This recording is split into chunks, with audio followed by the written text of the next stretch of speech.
क्या आप जानते हैं कि भगवान शंकर ने जब भस्मासुर को वरदान दिया, उनकी भक्ति से प्रसन्न होकर उनको जब वरदान दिया, तो क्या भस्मासुर ने सबसे पहले उस वरदान का उपयोग जानते हैं किस पे किया था? भगवान शंकर पे किया था और वो उन्हीं को भस्म करना चाहता था।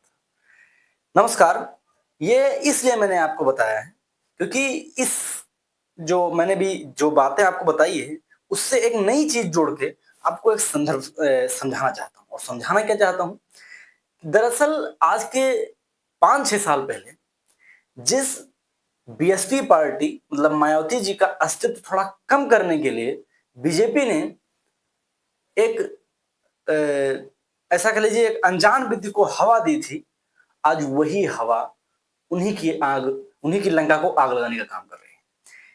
मैं बात कर रहा हूँ चंद्रशेखर आजाद उर्फ रावण की।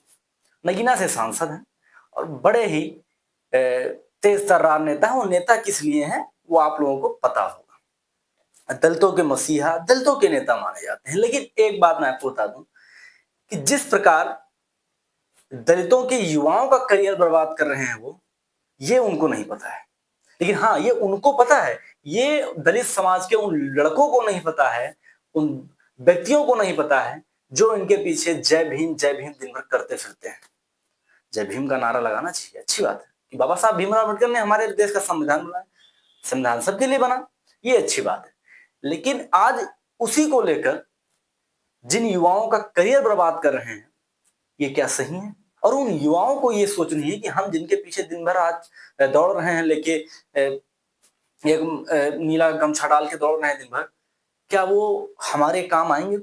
कुछ काम नहीं आएंगे। इसलिए नहीं आएंगे, वो आज से ही दिखने लगा।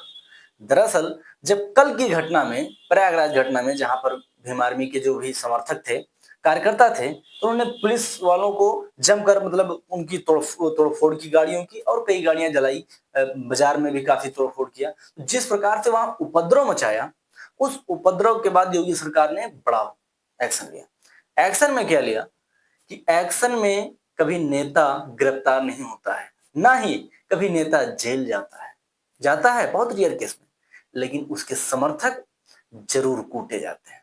और इतना नहीं, बहुत कूटे जाते हैं, और उनके समर्थक ही जेल भी जाते हैं।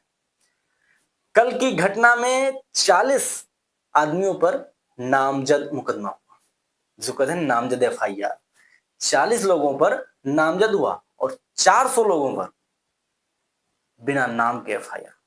उनके चेहरे पहचाने जाएंगे, फिर उनके नाम से उन पे एफआईआर होगा। एफआईआर में एनएसए एक्ट, धारा 144 को तोड़ने का कानून, मतलब उसकी धारा, और उनके उस साहस के लिए उनके घर पे भी प्रभाव पड़ सकता है कि कभी क्या पता बुलडोजर किस तरह मुड़ जाए। देखिए, इसमें नुकसान चंद्रशेखर आजाद तो कुछ नहीं हुआ, वो तो भाई एसी में आए, आराम से एयरपोर्ट से, एरोप्लेन से घूम कर आए और फिर एसी के कार में बैठ के वहां जा रहे थे।